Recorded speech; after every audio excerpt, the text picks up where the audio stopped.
আজকে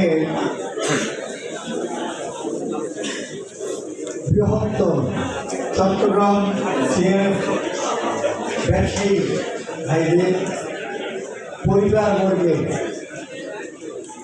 সন্তান সন্ততি যারা কৃতিত্বের সাথে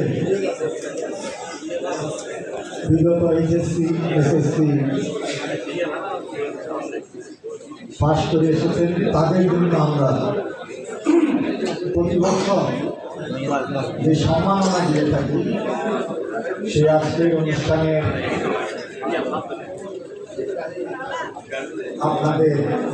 আমাদের অভিভাবক,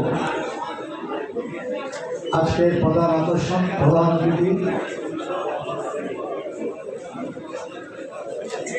আমাদের আভ্যন্তরীণ সম্পদ বিভাগের সচিব, জাতীয় রাজস্ব বোর্ডের সম্মানিত চেয়ারম্যান মাননীয় আব্দুর রহমান খান সাহেব, আজকে উপস্থিত আছেন আমরা যার সাথে সরাসরি জড়িত কাস্টমস হাউসের সম্মানিত কমিশনার সাহেব,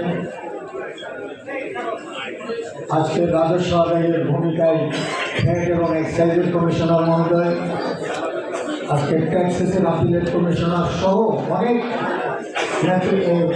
আমাদের সেক্রেটারি বৃন্দ, কমিশনার বৃন্দ, এসিস্ট্যান্ট কমিশনার, সময় নষ্ট না করে আমি সবার নাম উল্লেখ করছি না, কারণ আমাদের প্রধান অতিথি মহোদয় মাগরিবের আগে আমাদেরকে অনুষ্ঠান শেষ করতে হবে।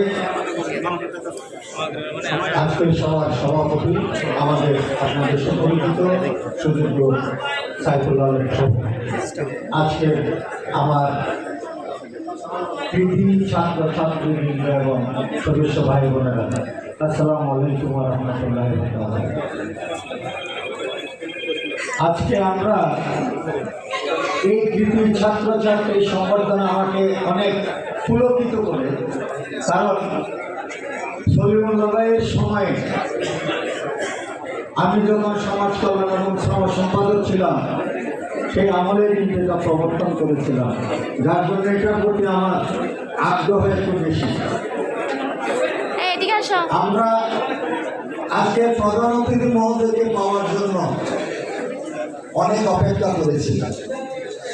কেন করেছি এটা আপনাদের জানা উচিত। আমরা চেয়েছি মেধাবীকে দিয়ে মেধাবী ছাত্রদেরকে সম্বর্ধিত করব। আমাদের প্রধান অতিথি মেধাবী না হলে আপনারা জানেন সেক্রেটারি হওয়া যায় না, বিসিএস পাস করা যায় না, বিভিন্ন আইকিউ এক্সামে উত্তীর্ণ হওয়া যায় না। তাই আজকের অনুষ্ঠানকে মহিমান্বিত করার জন্য আমি প্রধান অতিথিকে আমাদের সবার পক্ষ থেকে কৃতজ্ঞতা জানাই। আজকে যারা এখানে আছেন আপনারা কৃতি ছাত্র ছাত্রীদের সামনে সবাই কিন্তু মেধাবী স্টুডেন্ট ছিলেন। এই আমাদের ব্যাংক কমিশনার, আমাদের কাস্টম কমিশনার, আপিলের কর কমিশনার, সবাই কিন্তু কমিশনার বৃন্দ সবাই কিন্তু মেধাবী ছাত্র থেকে হয়েছে। আপনাদেরকে ওনাদের সামনে আনা একটি কারণ, আপনাদেরও কিন্তু এই থাকতে হবে। এই মেধাবী ছাত্ররা যেভাবে বাংলাদেশে প্রতিটি ইম্পর্টেন্ট জায়গায় প্রতিষ্ঠিতভাবে চেয়ারে বসেছেন, আপনাদেরকেও সেই এই নিয়ে এগিয়ে যেতে হবে। কি আপনাদের মনে হচ্ছে না এই যে আজকে প্রধান অতিথি, রাজস্ব বোর্ডের চেয়ারম্যান, কর কমিশনার সবাই কিন্তু এই আপনাদের স্টুডেন্ট লাইফ থেকে শুরু করে এই প্রতিষ্ঠান অধিষ্ঠিত হয়েছে।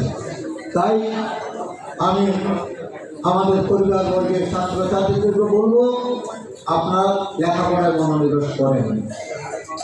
আমরা যারা ছাত্রছাত্রীরা আছি, আমরা ব্যবসাতে গিয়েছি, কেউ চাকরিতে গিয়েছে, কেউ সরকারি চাকরি, কিন্তু মনে রাখতে হবে যে যেখানেই থাকেন মেধার সাথে যদি কাজ করতে না পারেন, যেটা করবেন সেটা যদি সঠিকভাবে আপনি গন্তব্যে পৌঁছতে পারবেন না, যদি আপনার সঠিকভাবে আপনার পান চান চলে এবং সেটার প্রতি দক্ষতা না থাকে।